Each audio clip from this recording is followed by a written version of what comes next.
Anything I should know about the audience and who this is for and when this will post? It should be out in a couple of weeks, and it's for folks who are in the podcasting space, podcast curious, just kind of want to get inspired about people who have been starting podcasts and have had them running for a while, and all the different ways people get into podcasting. Which Okay. is, I did talk about any of that. I see that you got an interesting path as well. We'll get started. If you feel the need to do a second take on anything, we fix everything up in post production. If you need a break for water or anything like that as well. So, Sounds good. okay. So, Mike Robbins, host of We're All in This Together. Thank you so much for joining me on Podcast Junkies. Harry, glad to be here. Always fun to talk on a podcast about podcasting. So it's sort of like, it's like tweeting when I'm at the Twitter office or something. It's kind of cool. So, given this is a show where we get folks inspired to either start a podcast or continue with theirs, or maybe reinvent and rebrand theirs, what would you say has been the biggest impact for you as a result of starting your podcast? Well, I mean, my journey to podcasting has been kind of interesting. So I'm in year 24 of my business as a professional speaker and an author and coach. And I actually started my very first podcast back in 2007. And I mean, podcasting wasn't even really a thing back then. What was starting to happen at that time was people were starting to have internet radio shows, right? And so what I did, I was writing a weekly email newsletter to my list. And then I'm more of an auditory person, more of a, as opposed to, I like to talk more than write. So I started to do what I was calling an audio podcast, which was like 10 minutes of basically the article. I wouldn't read the article, I would just talk it. And then I actually flipped it and I would do my audio every week. And then I would write the article after I said the thing because it was easier for me to get the ideas out. And we started a podcast. It was called the Mike Robbins podcast, and we put it up on iTunes or whatever. But like nobody was podcasting back then. It was kind of a weird thing. Yeah. And then people were like, you have to go to video. And I was like, I don't want to do video because back then video was like a whole thing. Yeah. And I was like, okay, forget it. But then I did actually have a couple of internet radio shows that I liked, and I would interview people, but they were hard to find and kind of weird. So I did a few internet radio shows and then sort of stopped doing that around 2010, 2011, and was like, I think I'm good.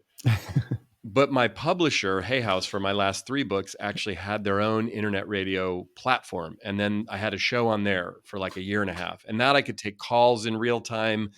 But then podcasting was starting to get bigger and people were now listening to podcasts and podcasts were on demand. And so then I was like, I think I want to do a podcast. And I was in the process of writing what was going to be my 4th book called Bring Your Whole Self to Work. And I was like, I got an idea.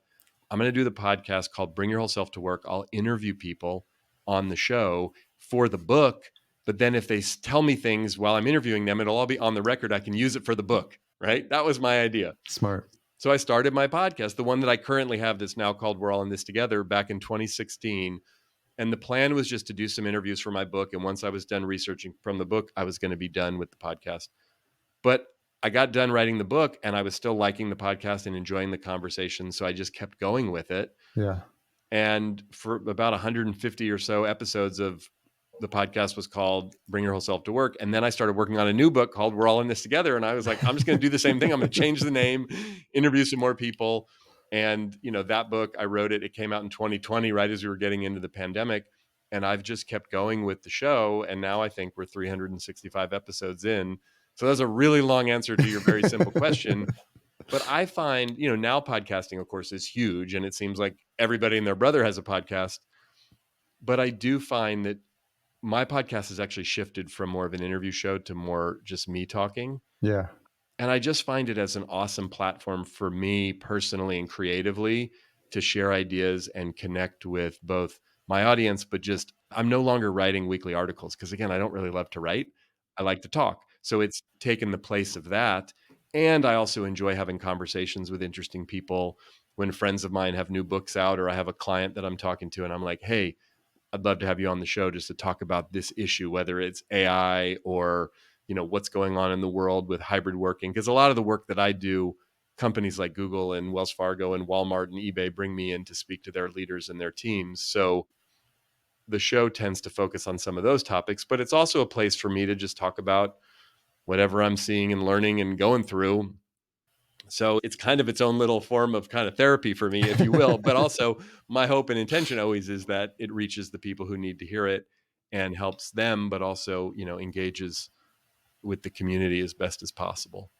Yeah, I mean, that resonates a lot for me as well. Because when I first started my show back in 2014, I was like, I saw people, I went to a conference called New Media Expo, and it was bloggers, YouTubers, and podcasters. And I was like, well, I'm not a blogger, I'm not a YouTuber. And I went to start a show because I had a passion for electronic music. I thought I was going to interview DJs, right? So, Oh, I, interesting. but I pivoted and I figured it was easier to get in contact with podcasters who already have good equipment. So you're already halfway there. So I want to rewind the clock back because I love just showing listeners and viewers all the different ways people can get to podcasting. And you actually started out in baseball. You were drafted by Kansas City Royals. So talk a little bit about that. I imagine I'm curious, to hear a lot about how that panned out. But also, when you're in, this must be something that had to have been a passion for you when you were younger. How far back does your passion for baseball go?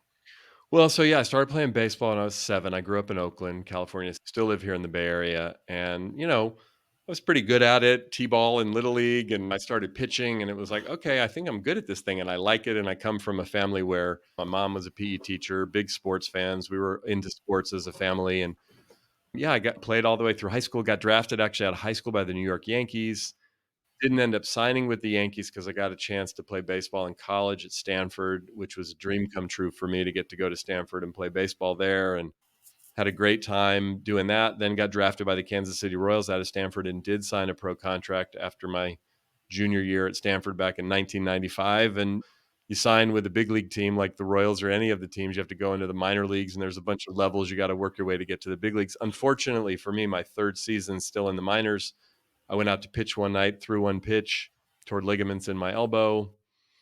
That was basically the end. I mean, I ended up having 3 surgeries over the next 2 years, tried to come back, wasn't able to come back, and, it was devastating for me personally just because, right? Like, I was this kid from Oakland, we didn't have a lot of money, I was gonna, make it to the big leagues, that was my dream, and I'd been doing it. By the time I finally retired from baseball, I was 25, and I had started at 7.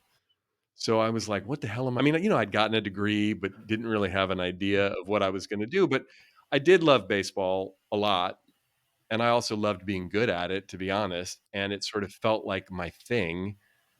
But the thing though, and this is what sort of how it led me to the work that I do now. I mean, I spent a couple years after baseball working for a few internet companies in the late '90s, Yeah. but I was fascinated, Harry, by this couple things I had noticed as an athlete, especially by the time I got to college and was playing professionally. I noticed it wasn't always the most talented people that were the most successful.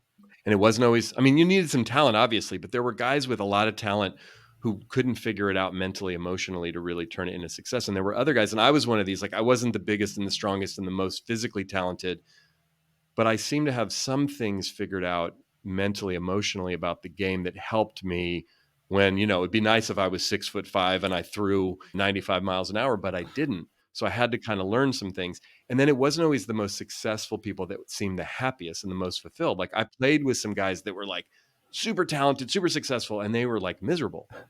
And I was like, what the hell is that? Right. We live in this society that's so obsessed with like success, and then on a team level, I noticed it wasn't always the best players made the best team. I mean, again, you needed to have talent, but sometimes if there were too many good players, like the egos would get all screwed up, and then who was in charge and who was the leader and who was the alpha, it would kind of screw the whole thing up. And so there was this thing that we called chemistry. It was something about the coach and the players and like guys really caring about each other and rooting for each other. I thought that was a sports thing. Then I got my first job and I looked around, I went, "Oh, it's not the most talented people, the most successful. It's not the most successful who are the happiest." I've seen this before. Right. It's like, "Oh, this team chemistry thing exists in business. They just call it culture. It's the same thing." And so I got really curious about those things, both for myself personally, but that's what my business and my work is all about now. And so the years I spent playing baseball did really inform me in a lot of ways, and they still kind of live in my life now, even though I'm 50 years old now and I stopped playing baseball at 25, half my lifetime ago. But it's, and I still love baseball. I still love sports, but I watch sports now as a fan, of course, of my local teams, but also just for the human element of it Mm. and some of the things that, I feel like sports can teach us about life and about success and failure and performance and all kinds of things. It's interesting when you're in that environment and you think you're in there for the sport, and obviously there's people and your teammates were in there who excelled athletically. And to your point, what's fascinating about, you could probably speak to this a little bit, is like as you progress in the different levels of a sport, you know, you think you're the best in your town, right? You're the best in your city. And then you go to the high school and you're like, maybe you're the best in that high school. And then you get to college and you're like, wait, there's people that are better than me. I had that experience because I ran track a little bit.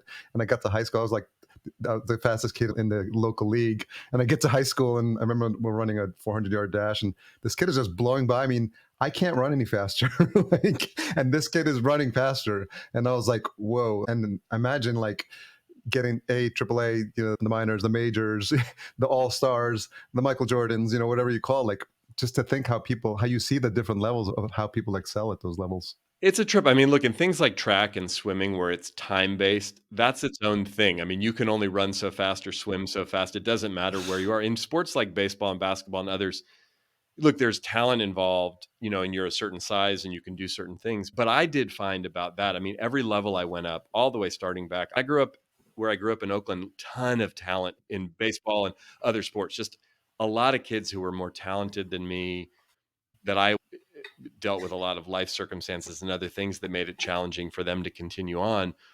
But I would find that even in baseball, when you go from little league that ends when you're 12 to back when I was playing, you would then immediately move right up to basically a big league field. So pitching in little league, you pitch, the mound is 45 feet away from home plate. Then you go up to that bigger field when you turn 13 and it's now 60 feet away. So, I mean, it's like, what the hell is happening, right? The bases are 60 feet when you're in little league, then they're 90 feet. It literally feels like you move from living in your car to living in a house, right? So, but every level, even going from then that sort of youth league to the bigger field, then to high school, oh gosh, now I'm playing against guys who are 18 years old and I'm 15. But then college was another jump. It's like, oh my goodness, these are men and I feel like a boy. And then professional baseball. So yeah, that phenomenon of feeling like, I'm a big fish in a small pond, then all of a sudden I'm a small fish in a big pond.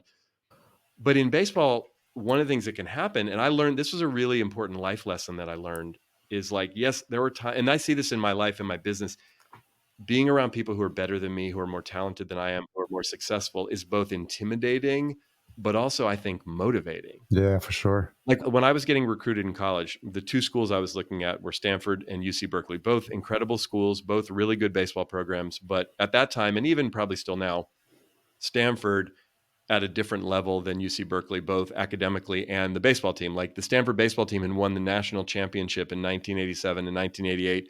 I'm getting recruited in the fall of 91. So just a few years after that. And it's like, oh my gosh, here's this incredible university and this incredible baseball program. Like there's no other place on the planet I want to be. And I was scared because I thought if I go to Stanford, they recruit all over the country. They get the very best. I don't know if I'm going to get to play. Oh yeah. Right? If I go to Cal, they're really good there, but they recruit primarily in the Bay Area and LA and other places a little bit smaller. And they really wanted me. So I was higher on the list of recruits at Cal than I was at Stanford, right? I ended up choosing to go to Stanford, even though I was scared. It was such a good decision for me because what I learned when I got there was like, it was better to be in an environment where I was a bit intimidated and I felt like the players were even better around me because it forced me to step up. Yeah. If I'd gone to Cal, I think I would have done fine, but I don't think it would have challenged me in the same way. And the life lesson for me in that now, when I find myself in those situations, when I'm like, oh shit, can I do this thing, whatever it is, or I'm scared, that seems a little bit bigger than I'd rather be in that arena, even if I fail and I feel overwhelmed or overmatched, than in the one that I feel like I think I can do well here. And I think we want to set ourselves up for success, right? So you don't want to all of a sudden, again, you're going to run a race like, hey, I think I'm going to start running. Let me go run with these people that are professional marathoners. Like, that's not good, right? Because I can't even really run with them. But I think if we can put ourselves in environments where, or everyone listening and watching this, if you want to get into podcasting, it's like be around people who are already doing it successfully, who know what they're doing, not so you feel inferior, but so you have something to look for and strive to and go, oh, I know Harry or I know this person. They actually have a successful podcast. I can then talk to them and learn from them about what they're doing, as opposed to like, I need to be the best podcaster I know. Yeah. You know what I mean? It's that whole saying, like, if I'm the smartest person in the room, I'm probably in the wrong room. Yeah. Or the Jim Rohn quote, you're the average of the 5 people you spend the most time with. Right. And again, like I'm someone who's incredibly loyal to like friends and people I've known over the years. and I'm also open all the time to like, how can I put myself in different situations where, being the average of those 5 people can actually raise the bar for me as opposed to lower it. So Mike, when you had that injury and Mm. it obviously changed the trajectory of your life, this was everything you were putting your energy and emotion towards. This is what your goal was, to be a major league baseball player. How do you deal with that? This happens to athletes, I'm sure, all the time. Like, there's probably more athletes that don't make it into the majors than do, and so there's some sort of grit or resilience, or I'm curious where, if you had to learn that in the moment that it happened, or that you pulled maybe from an upbringing or something like that to be prepared for, like, you know the pivot that you had to make at that point. Yeah, I mean, I don't know that I was prepared for it necessarily. I do think what helped me, I did get some help pretty early on. Like, I got into therapy. Yeah. I got into therapy even before baseball ended. I struggled with some mental health stuff when I was in college, and this is back in the mid '90s, where like not only were athletes not talking about mental health, like nobody was talking about mental health, especially if you're, I'm a 21-year-old guy. Like, that wasn't a conversation. I come from a family where my dad suffered from bipolar disorder, a lot of mental health issues. So I knew about it and was kind of scared of it. And then when I struggled with it, I was like, oh no, this is going to be a challenge.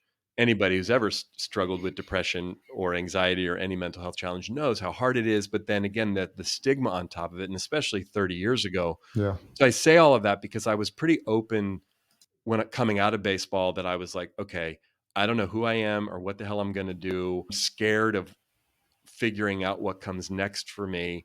I'm also scared I'm going to get stuck in a deep, dark depression that I don't want to get stuck in. So I need to get some help. And so I reached out to some people who'd gone through the experience to talk to me about how they navigated it. And I also reached out for some professional help. And one of the things I remember very distinctly, as I was really in that, who am I if I'm not a baseball player and what comes next for me? I had this vision of myself. Ironically, I'm 50 now. I thought of myself, okay, I don't want to be the guy at 50 years old sitting at the end of the bar going, I used to be someone, or telling old stories from back in my baseball playing days, like my best days were behind me kind of thing.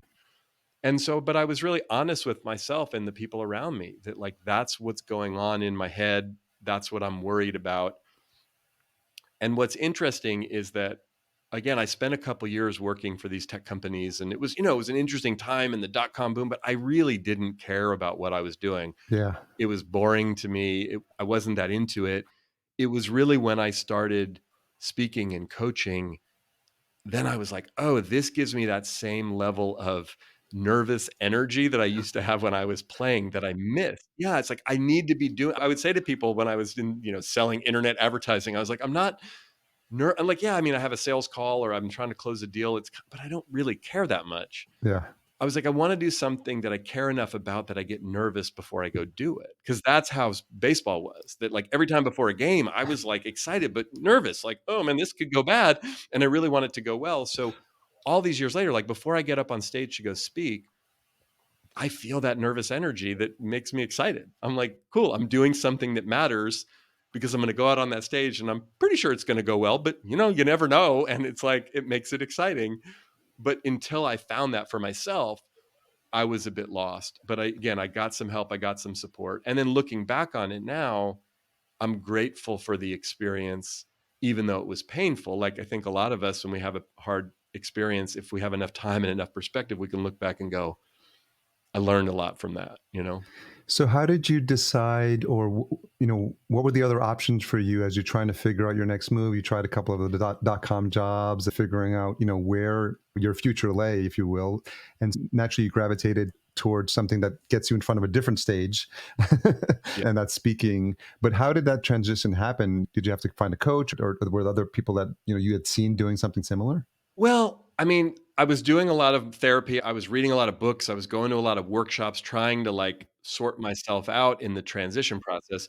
I was working again I worked for two different internet companies in San Francisco at that time, one and then another. And the second one, it was like we were supposed to go public and everybody was going to get rich. And it was like, and I was like, look, I don't know what I want to do when I grow up, but it'd be nice to get rich in the process while I'm young. That sounds fun. And then the dot-com bubble burst in the spring of 2000. And that summer, I lost my job. And at the time I used to joke, because like I got laid off a couple months before it was cool to get laid off in those days. Because within the next few months, like that fall and into the early part of 2001, everybody here in the Bay Area and in the sort of Silicon Valley tech world, everyone who was working for internet companies got laid off because the whole thing kind of imploded. Now, ironically, the internet didn't go anywhere and it's bigger than ever. I mean, you and I talking on this podcast is an example of like the internet is ginormous relative to what it was back in the late 90s.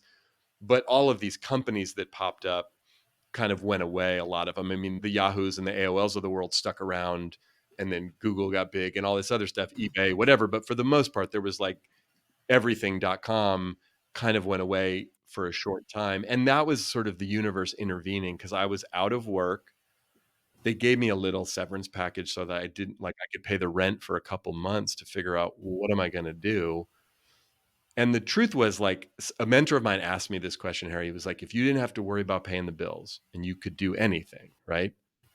What would you do? And I was like, well, I would write and I would speak and I would try to inspire people. Like, that's, you know, okay, great. You should do that now. And I'm like, now? And he's like, yeah. I'm like, I'm 26 years old. I don't know what the hell. I mean, how do you even make money doing that? I mean, again, this was, think of the time. It was like the summer of 2000. There was no, I mean, the internet was around, right? But like blogs were only for like super dorky techie people at that time. There was no social media. There were no podcasts. There were no, the only way you had like write an article, write a book, give a speech, lead a workshop. Like that was kind of it. Yeah. If you want to, you know, I mean, go on the radio or go on television, but who's going to give you a radio show or an interview on TV or It was a big deal back then. publish a book for you? Where are you going to write an article? Here, I'm going to send my article to the New York Times. Put it in there. Why? Because I'm an interesting guy. You know, there was just like, it's hard for people to, in today's world to, I mean, again, if you're 45 or 50 or older, you remember those days. But even those of us that remember those days, it's like now everybody can produce content. Everybody's a publisher. Everybody can create a podcast or write a blog. And I mean, you don't have to do, it's so easy, which is great, but it wasn't that way back then. Yeah. So I had no idea what I was going to do, but I knew that I wanted to do that. I would wander into bookstores and look at the books for my own, because I wanted to buy them. But I'm like, how do you, who writes these books? Like, how do you, you know? And so what happened was someone said, well, go back to school, get a degree in psychology or get a degree in organizational development or a master's or a PhD. And I was like, all right, look, I like to learn. I know I like to learn, but like, I don't really like, I never really liked school. And that seems like a long time. And if I did that, it was going to take a long time. It would be hard. I'd be broke, you know, in debt. So I decided at the beginning of 2001, when I started my business, I was like, I'm going to design my own curriculum, is what I called it. I'm going to spend this next year reading books, taking workshops, and meeting as many people as I possibly can meet who are doing any kind of helping. It could be from someone who's speaking, someone who's coaching, someone who's writing, someone who has a radio show, someone who's a chiropractor. I mean, I literally didn't care if they were helping humans in some way, shape, or form. I wanted to talk to them about, how did you start doing this? And how did you figure out how to make money doing this in a way that's not cheesy and weird? Do you know what I mean? Like, I mean, and again, if it were today, I would be talking to a lot of podcasters and other people, but this was back You'd be then. subscribing to podcasts and watching YouTube. Totally. That YouTube didn't exist, podcast didn't exist, but I was doing my version of that then. I was listening to a lot of cassette tapes, people like Jim Rohn and Wayne Dyer and whoever, right? And I figured at the end of that year, I'd probably be broke. I might be in debt, but I'd be broken in debt if I went to school. I just wouldn't have a degree at the end of it. And if I couldn't get anything off the ground that was actually paying me money, then I would go find a job. Even though the economy was rough at the time and the job market was hard, like I had enough skills and enough contacts, I could get a job somewhere doing something. I mean, if I had to wait tables, I could. And that was literally how I started my business. And all these years later, you know, 5 books and 3 TED Talks and my podcast and all the speaking and all the things, it's like it literally just came from this. I want to help people. I want to try to figure out the best way to do that, given my skill set and my mindset and what I think I have to offer. And then I want to try to find a business model that works. And that's one thing I would say, for what it's worth. I mean, look, you know a lot more about podcasting than I do, even though I've been podcasting for a while. But like, I feel like when people start their shows, there are some people that do it and it just blows up and it's this huge thing. And that's what they do. And they can monetize it and they can sell ads and they can do all the things. More power to you. The vast majority of people who start podcasts, that's not the case. Right. And it's like figuring out, what is your show for and why do you have it? Like for me, it's not a huge moneymaker for us. It's not a big marketing funnel. It's just something that like I like doing it. I feel like I'm good at doing it. I think it reaches some people and it gives me a platform to be able to say things and do things and interview people and talk to people. And it fits in with the larger brand of what I'm doing. I mean, if I probably invested more time and more money, more energy into it, it could probably generate more. But like, I don't want to be a full-time podcaster and have that be like, I'm a speaker and an author. That's my work. And then the podcasting is just part of it. I kind of look at it as like a little more involved than social media, Yeah, right? Like I post things on LinkedIn and, Instagram and Facebook and X, but that's not my job. That's just part of what I do to both reach people and share content and also market and promote what I do. I look at the podcast as an extension of that. for sure. And it's fun to me and it's easy. So I like it. Yeah, I love it because I call it my virtual stage. And you Exactly. all know, and we actually connected through LinkedIn. Like if you reach out to people and say, hey, can I pick your brain or can I get some free, you want to grab a coffee? That's code for can I get some free consulting, right? Everybody knows that. But if you say, hey, Mike, I've got this amazing podcast and I interview some of the most fascinating folks in the world on it, people's calendar suddenly opens up and it's amazing. And I'm sure that you've had this experience. I started a second show in vertical farming of all things, and I interviewed specifically CEOs and founders because that was a choice I made because I was starting from zero. No one knew me in this space, and I own a podcast agency. So I put those two together. I didn't know how to do long form interviews. Now it's the number one show in vertical farming, whereas 3 years ago I had zero visibility. So just to kind of circle back to your point about just having this platform, because now, I mean, think about the wealth of information you've received from the guests that you've had on your show you may not have had the opportunity to speak to otherwise. And now I'm curious, when you first got started, you mentioned you said 2007, and I've talked to some of the OGs in podcasting, folks like Dave Jackson who runs School of Podcasting. I got to meet Adam Curry, who's known as the Podfather. So like people were like connecting USB cables to like iPods to like sync up MP3s back then. So when you first got started, and maybe when you think about the reboot as you were starting the book, how have you grown as a host and in terms of creating content? Because almost every single podcaster I've spoken to, no one likes the sound of their voice when they first hear it recorded and played. They're like, "Whoa, that's what I sound like," and it sounds super awkward. I know Pat. I interviewed Pat Flynn one time, and he said he held onto his audio for like a year, and it had some like heavy metal music in the beginning. It was super awkward. He played it at a conference one time. So I'm curious what that journey. And it's easier sometimes to look back, to see how you've grown and as a host. And if you think about that over the years, how's that journey been like for you? I mean, I'd say a couple things. It's funny. I actually am someone, the sound of my voice doesn't bother me as much as I don't love seeing myself on video. That's the one where I'm like, oh gosh. So I've been bad and negligent. Mostly almost every episode we do is just audio. Some of it's because I travel and I'm on the road and I just want to be able to like look, COVID changed a lot for a lot of us in the sense of now we all had to like upgrade at least a little bit of like our home studio because everything, I'm doing speaking engagements from my home office. So I say all of that, but like when I listen back to old episodes from when I first started, and say in 2016 or way back to those early ones back in '07 or some of the internet radio, I think I've figured out a few things about some of the technology and making it sound a little bit better and being more mindful. I would say that ultimately what I always loved about podcasting then, and I still love now, is it's conversations like the one you and I are having right now. It's like, I feel like this is you and I, even though we don't know each other and we're just meeting in this context, it's like talking on the phone. Sure. And it's like, I'm trying to be mindful of there are people listening. So I don't want to just be random stuff that doesn't relate to anybody. Yeah. But I think the more personal, the more universal, and the more like realizing ironically, I think when I first started my show, I would mostly do interviews, and then I was a little nervous to do what I called in those days solo episodes, like just me. Like, who the hell's Yeah. wanna just listen to me? And now, again, I do like having interviews sometimes, but my show is more my take on different aspects of life and leadership in the world and work and what's happening. And I feel like if people are listening, like that's what they're tuning in for. And every now and again, I might have someone like Harry on the show and we can talk about whatever the topic is, Yeah. but it's evolved for me from, doing those interviews to doing more solos, and that works for me. And, again, that's some people's cup of tea, that's not other people's. I mean, something I heard recently, and I'm curious your thoughts on this. I was listening to Bill Simmons, who's a podcaster who I love, and he's been around for a long time. Some people refer to him on the sports side of things as the Podfather because he started one at ESPN Oh, yeah. Years ago when everybody's like, "What the hell is this?" Like, we have a TV network and multiple channels, and we have a radio network. What is a podcast, and why would we even do that? He's like, "No, no, you don't understand. Young people are gonna listen this way." Right? But he said something that basically most podcast consumers, and I'm now a pretty significant savvy podcast consumer myself, have about 5 shows, roughly, 5 or 6 shows in their rotation, right? Yeah, And that's it, and he goes, "The challenge is if you start a new podcast is how are you gonna break into the rotation of" right? So maybe getting new people to listen to podcasts who aren't necessarily podcast listeners, that's harder because it's gotten so big. It's not this weird thing anymore. Most people know what they are and listen.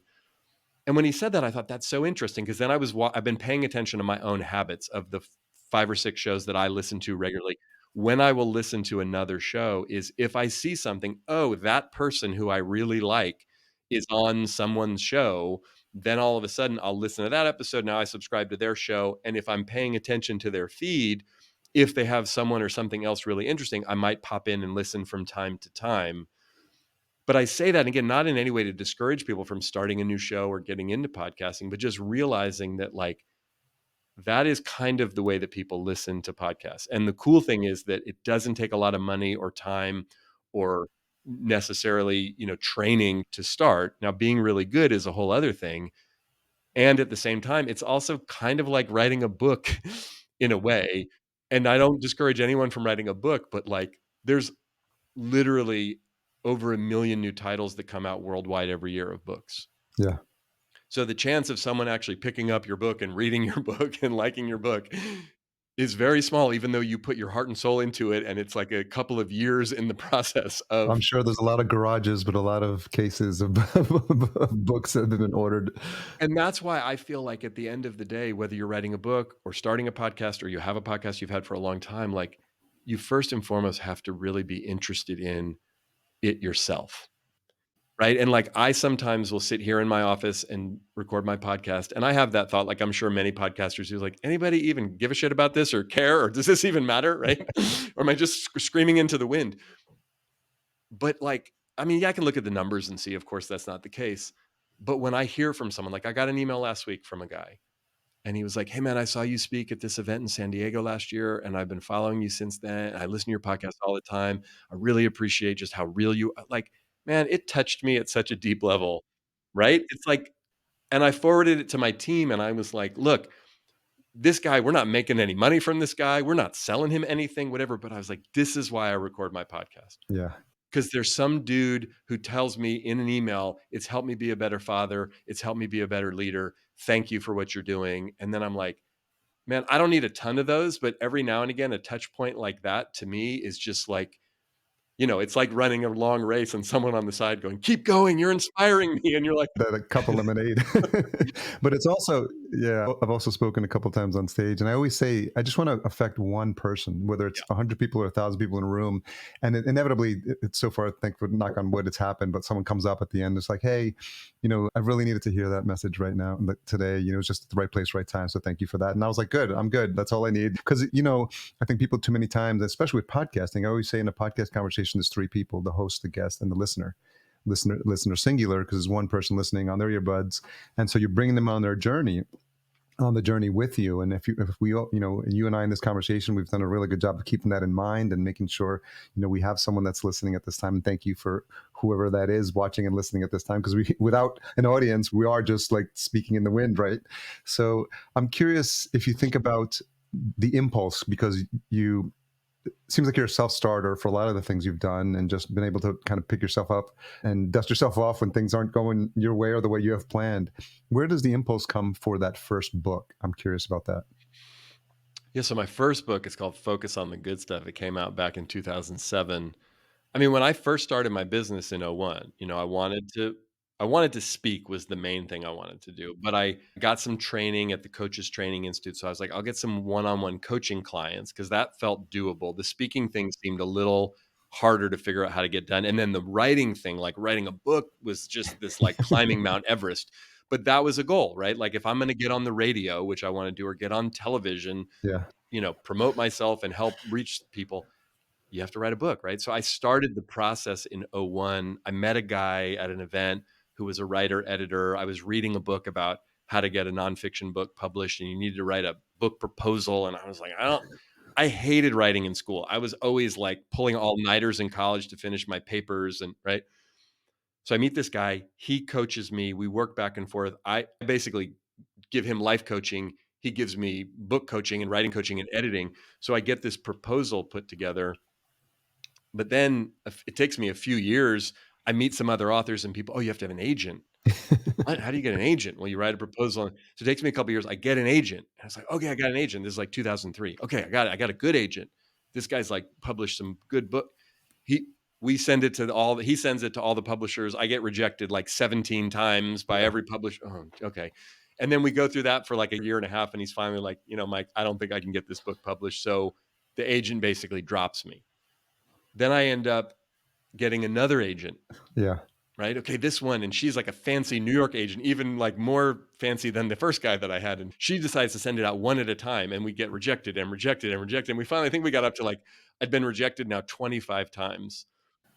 And I'm just like, oh my God, this is terrible. What am I doing? It was 2006, early 2006. Our daughter, our older daughter, Samantha, who's now 18, about to graduate from high school in a couple weeks, she had just been born. So I'm a new father. Wow.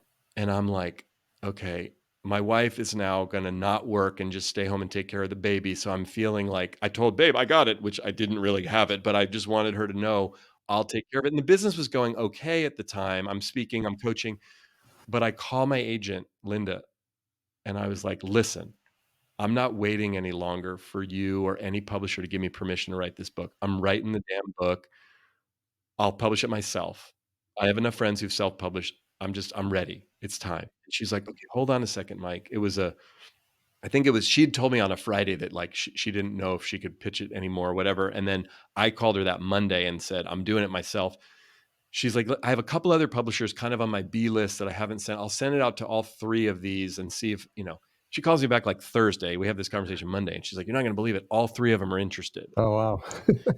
So I end up having a meeting with Josie Bass, which is an imprint of Wiley in San Francisco, and they agree to publish the book. And I share that long story because for me, I realized looking back on it, Harry, like I wasn't ready to write the book until I was actually ready. And I do believe in that whole thing. Like once you really get clear and once you really commit, the universe has a way of kind of organizing itself around that. And I've seen that happen many times in my life and in my business. And so that book, but then they said yes. And then I was like, oh no, now I have to actually write a book, right? I was like, I've never done that before. So it was hard. It was really hard to write the book and promote the book and do the whole thing. And, 5 books in, it's gotten a little easier. Yeah. It's still not super easy for me or fun, which is why I probably have 10 other books in my head that I could write, but it's a process. But again, everybody listening, watching, whether you want to write a book or not, whether you have a podcast or not, I often will like to say to myself, look, I didn't invent this problem. Someone else has figured this out. So let me go talk to other people who figured it out already so I don't have to, reinvent the wheel. Yeah. And that's the thing. Like whenever I bump into issues with my business or marketing or this or that or the whatever the heck it is or parenting, right? When we have 2 teenagers and it's like every day I'm like, "Oh my god, I'm completely unprepared for this job." And it's like the most important job I have. But I'm like there's other people on the planet really close to me who've done this and done this well.